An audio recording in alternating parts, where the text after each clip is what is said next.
Herzlich willkommen, liebe Gläubige, zum heutigen Gottesdienst. Im Namen des Vaters und des Sohnes und des Heiligen Geistes. Jesus Christus, der uns seinen Geist verheißen hat, er sei mit euch.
Wir sind in der Zeit zwischen der Auffahrt und Pfingsten.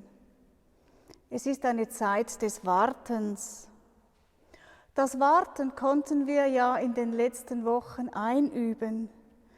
Das Warten darauf, dass so etwas wie Normalität zurückkehrt, dass wir wieder in Gemeinschaft miteinander Gottesdienste feiern dürfen. Nächsten Sonntag an Pfingsten ist es soweit. Auch wenn die Auflagen streng sind, hat das Warten doch ein Ende. Es ist schön, dass es ausgerichtet auf Pfingsten möglich ist. Wir wissen, dass die Zeit des Wartens am nächsten Sonntag vorbei ist. Die Jünger hatten diese Gewissheit nicht. Dafür konnten sie zusammen sein und so die Unsicherheit besser aushalten.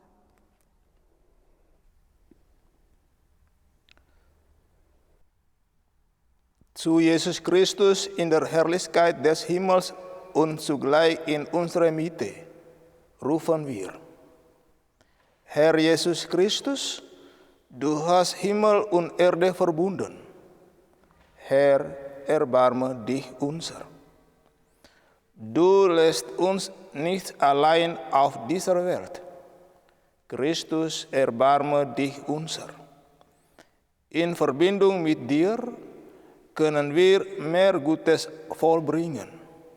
Herr, erbarme dich unser.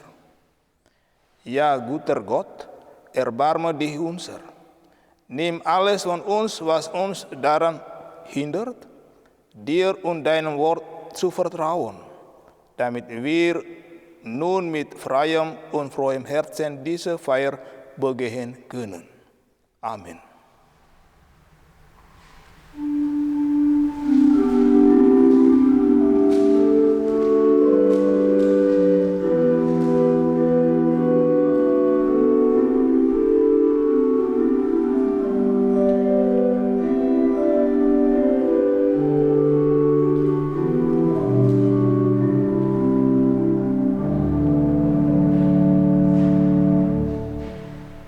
Oh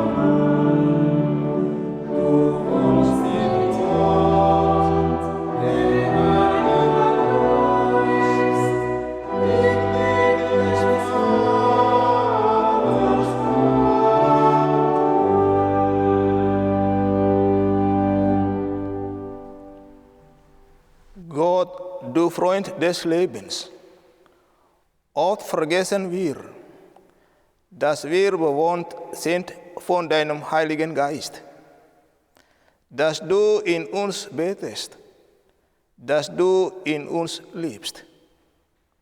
Lass uns heute dankbar an dein Vertrauen denken, dass du in uns in unser Leben setzt. Öffne unser Herz für dein Wort, das du uns schenken willst, damit wir daraus Kraft für unsere Sendung in dieser Welt schaffen können, uns in der Beziehung zu dir wachsen und reifen. Darum bitten wir im Namen deines Sohnes und unseres Bruders Jesu, der mit dir und dem Heiligen Geist lebt, liebt und wirkt in alle Ewigkeit. Amen.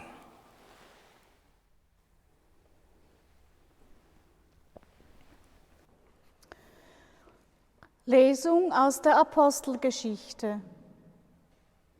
Als Jesus in den Himmel aufgenommen worden war, kehrten die Apostel von dem Berg, der Ölberg genannt wird und nur einen Sabbatweg von Jerusalem entfernt ist, nach Jerusalem zurück. Als sie in die Stadt kamen, gingen sie in das Obergemach hinauf, wo sie nun ständig blieben.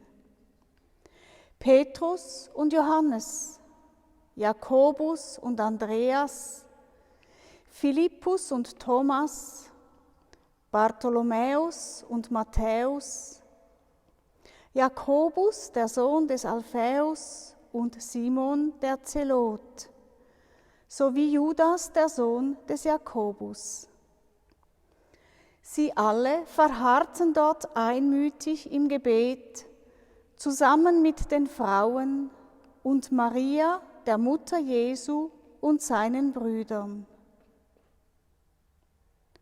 Wort des lebendigen Gottes.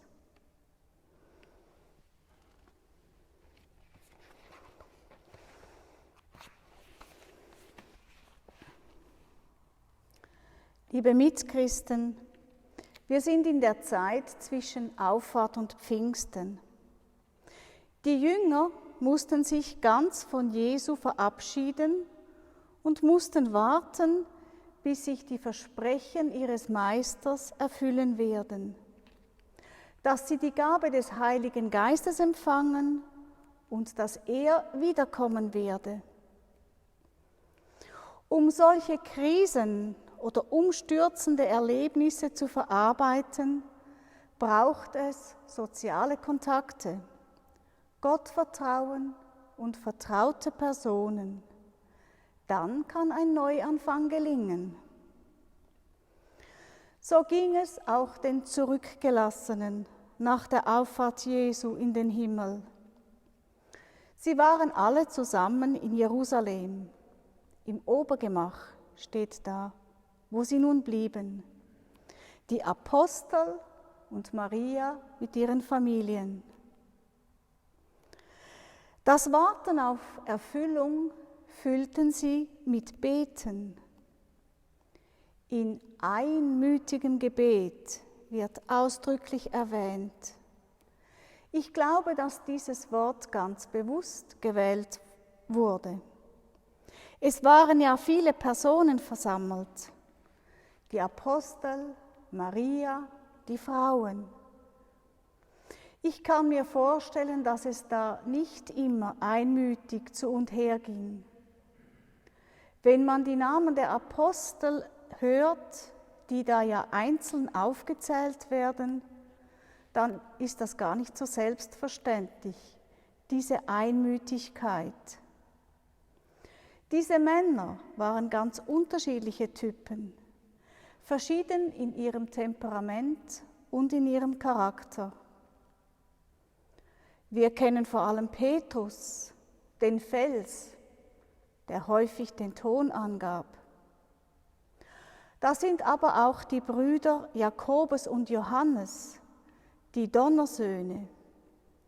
Sie forderten im Reich Gottes für sich die Plätze rechts und links von Jesus, sehr zum Unmut der anderen.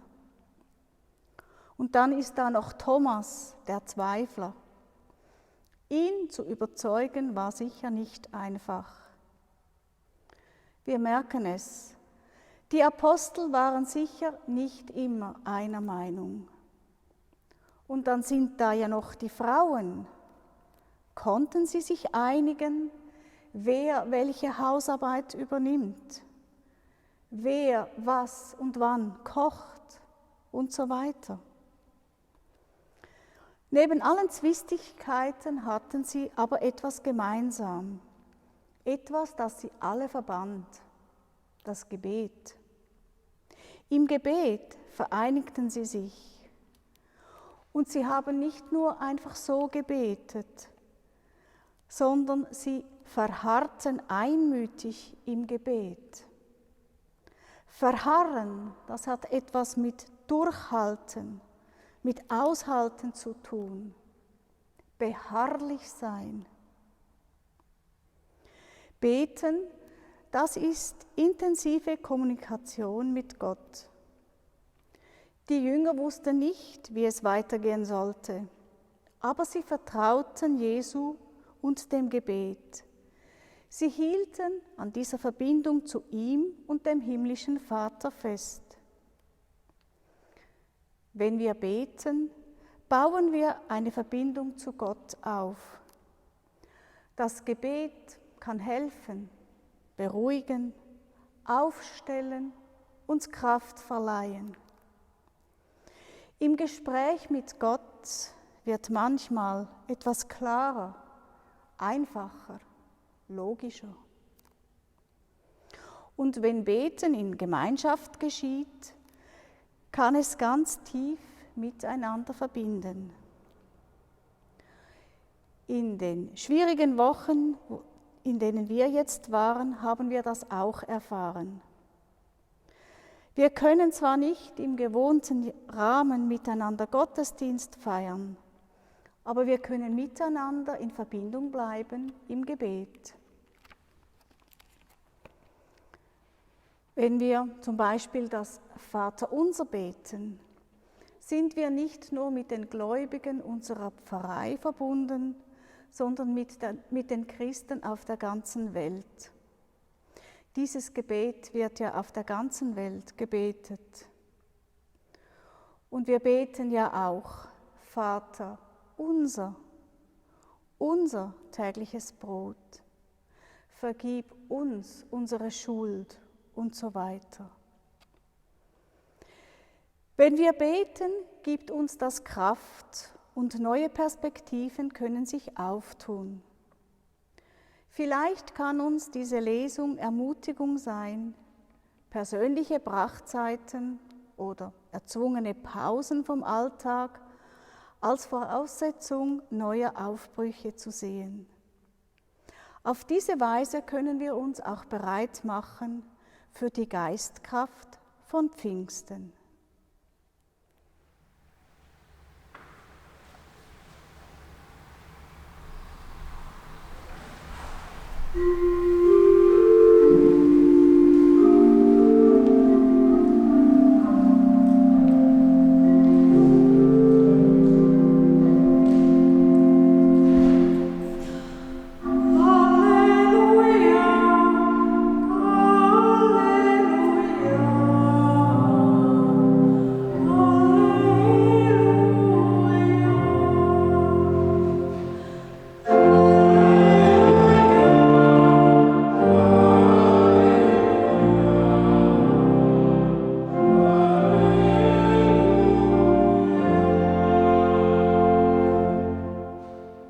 So spricht der Herr: Ich lasse euch nicht als Weisen zurück.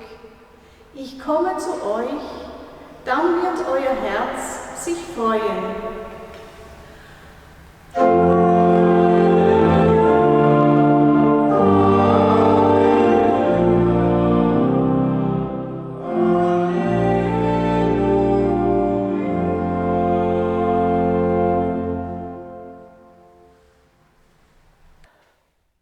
Aus dem heiligen Evangelium nach Johannes.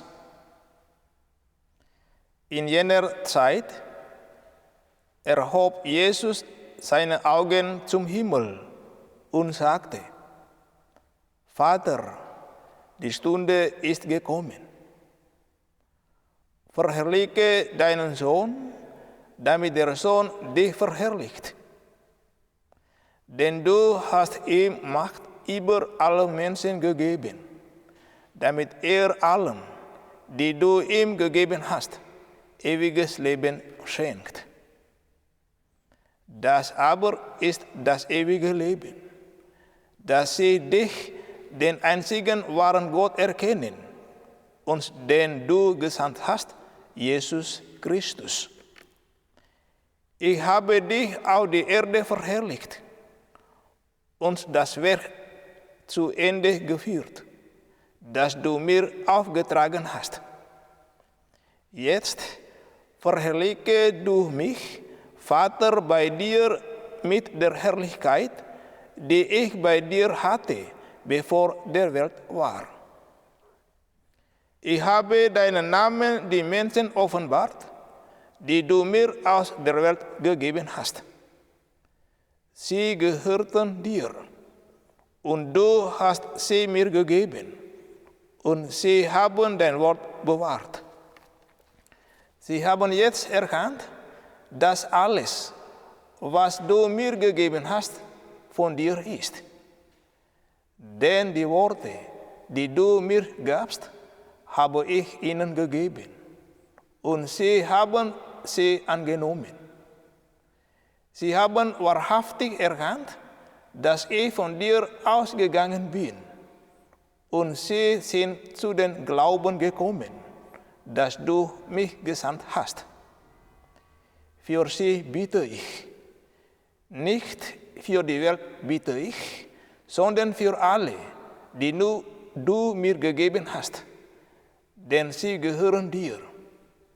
Alles, was mein ist, ist dein, und was dein ist, ist mein. In ihnen bin ich verherrlicht. Ich bin nicht mehr in der Welt, aber sie sind in der Welt, und ich komme zu dir. Evangelium unseres Herrn Jesus Christus.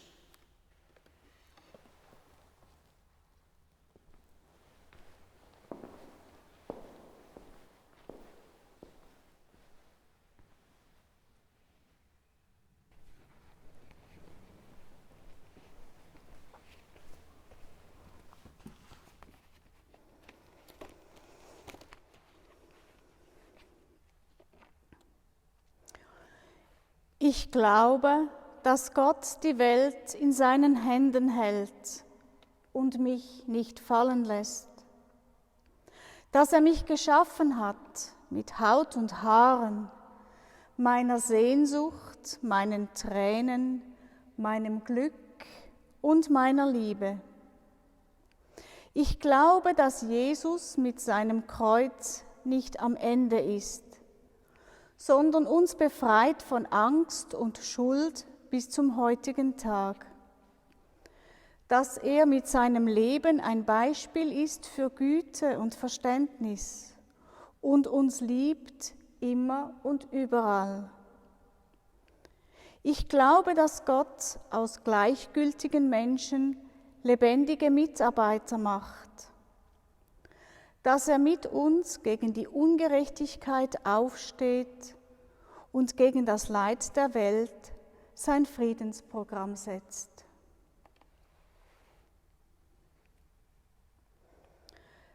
Herr unser Gott, zu dir kommen wir voll Vertrauen und bitten dich. Unser Herz ist oftmals voller Angst und Mutlosigkeit. Viele blicken voller Sorge und Unruhe in die Zukunft. Schenke uns Perspektiven der Hoffnung und der Freude. Du weißt um die Not des Gebetes und dass uns oft die Worte fehlen. Zeig uns dein freundliches Gesicht und lass uns deine Nähe spüren. Misstrauen und Eigennutz herrschen unter den Völkern. Erinnere die Mächtigen an ihre Verpflichtung zu Frieden und Gerechtigkeit. Für alle, die in der Kirche und am Reich Gottes arbeiten, lass ihr Tun von deinem Willen und deiner Liebe bestimmt sein.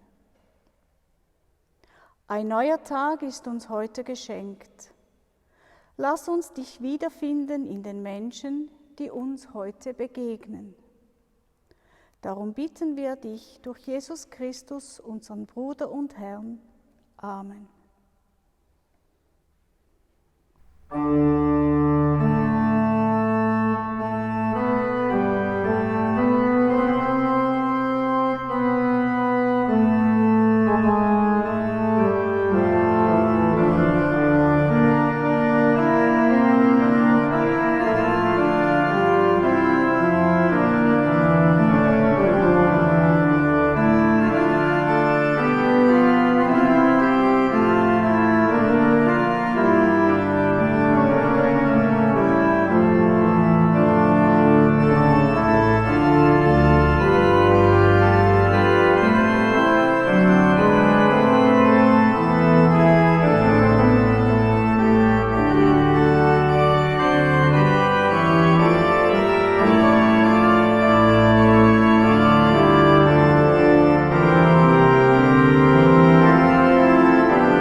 Guter Gott, in deinem Namen legen wir das Brot mit unseren Hoffnungen auf deinen Tisch. Den Kelch mit Wein stellen wir mit unserer Sehnsucht nach Leben und Liebe auf unseren Altar. Wir bitten dich, brich uns das Brot und schenke uns dein Leben und deine Liebe und teile mit uns den Kelch. Dann haben wir Anteil an deinem Reich. Wir warten auf dich für alle in Ewigkeit. Amen.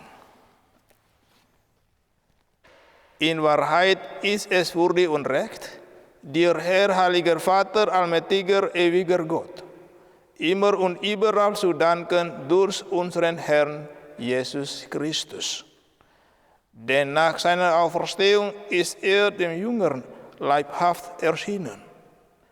Vor ihren Augen wurde er zum Himmel erhoben, damit er uns Anteil gebe an seinem göttlichen Leben. Darum preisen wir dich in österlicher Freude und singen mit dem Chor der Engel das Lob deiner Herrlichkeit. Oh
Ja, du bist heilig großer Gott. Du bist der Quell aller Heiligkeit. Darum kommen wir vor dein Angesicht und feiern in Gemeinschaft mit der ganzen Kirche den ersten Tag der Woche als den Tag, an dem Christus von den Toten erstanden ist. Durch ihn, den du zu deinen Rechten erhöht hast, bitten wir dich. Sende deinen Geist auf diese Gaben herab und heilige sie, damit sie uns werden Leib und Blut deines Sohnes, unseres Herrn Jesus Christus. Denn am Abend, an dem ausgeliefert wurde und sich aus freiem Willen dem Leiden unterwarf, nahm das Brot und sagte Dank, brach es, reichte es seinen Jüngern und sprach: Nehmet und esset alle davon. Das ist mein Leib, der für euch hingegeben wird.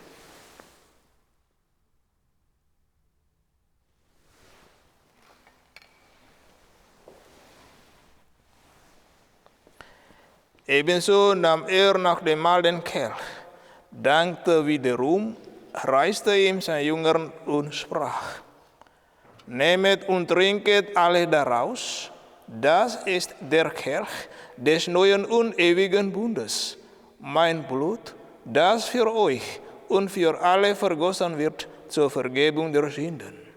Tut dies zu meinem Gedächtnis.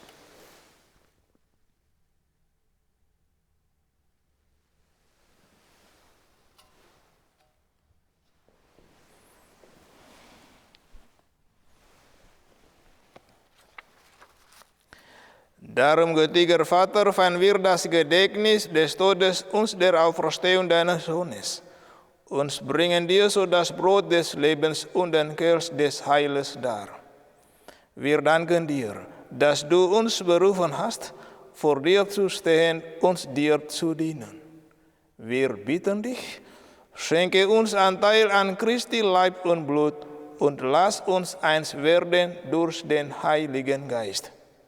Gedenke deiner Kirche auf der ganzen Erde und vollende dein Volk in der Liebe, vereint mit unserem Papst Franziskus, unserem Bischof Felix und allen Bischöfen, unseren Priestern und Diakonen und mit allen, die zum Dienst in der Kirche bestellt sind. Gedenke all unserer Brüder und Schwestern, die entschlafen sind, in der Hoffnung, dass sie auferstehen. Nimm sie und alle, die in deiner Gnade aus dieser Welt geschieden sind, in dein Reich auf, wo sie dich schauen von Angesicht zu Angesicht. Vater, erbarme dich über uns alle, damit uns das ewige Leben zuteil wird, in der Gemeinschaft mit der seligen Jungfrau und Gottesmutter Maria, mit deinen Aposteln und mit allen, die bei dir Gnade gefunden haben von Anbeginn der Welt, dass wir dich loben und preisen durch deinen Sohn Jesus Christus. Durch ihn und mit ihm und in ihm ist dir Gott allmächtiger Vater, in der Einheit des Heiligen Geistes, alle Herrlichkeit und Ehre, jetzt und in Ewigkeit. Amen.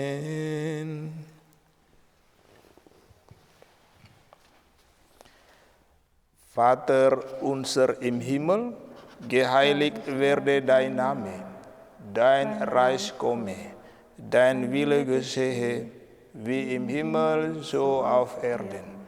Unser tägliches Brot gib uns heute und vergib uns unsere Schuld, wie auch wir vergeben unseren Schuldigern. Und führe uns nicht in Versuchung, sondern erlöse uns von den Bösen.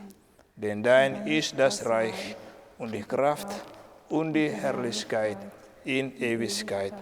Amen. Gott ist unser Friede. Er hat uns durch Jesus seinen Frieden geschenkt und anvertraut. Wir wollen seine Gabe bewahren, uns in die Welt tragen.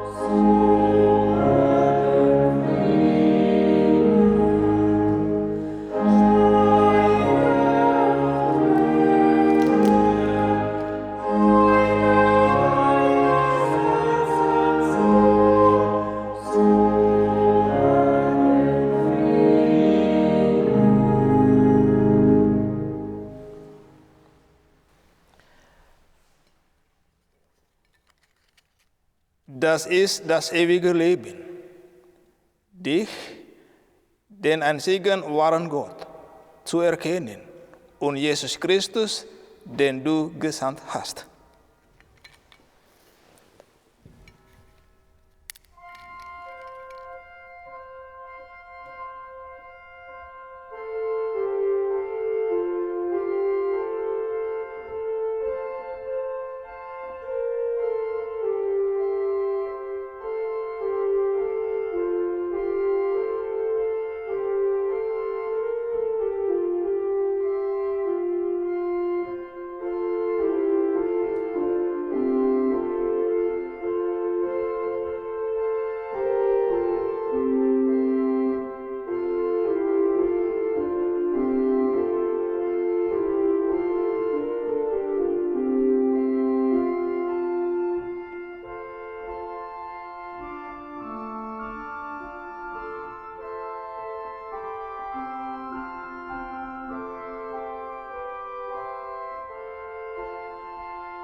Gott, du Quellgrund allen Lebens, Du hast uns neu geschaffen, durch die Auferstehung deines Sohnes.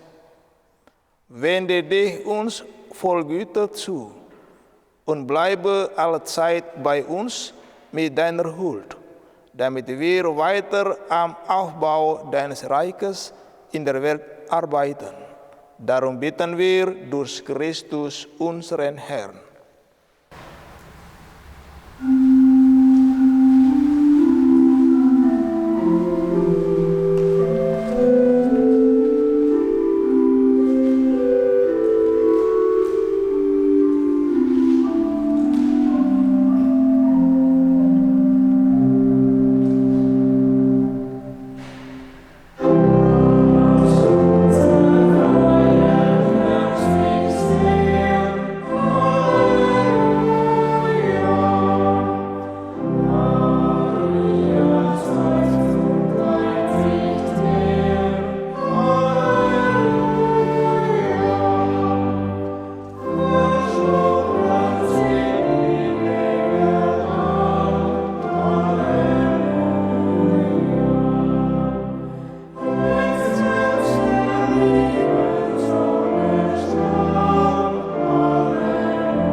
In der Erwartung des Pfingstfestes beten wir darum, dass der Geist Gottes unsere Gemeinde und die ganze Kirche mit neuer Kraft erfülle. Der Herr segne uns, damit wir in allem seine Spur erkennen. Der Herr stärke uns, damit wir aus seiner Kraft leben. Der Herr behüte uns, damit alles, was wir tun, zu seiner Ehre geschieht. So segne und begleite uns der uns liebende Gott, der Vater, der Sohn und der Heilige Geist. Amen.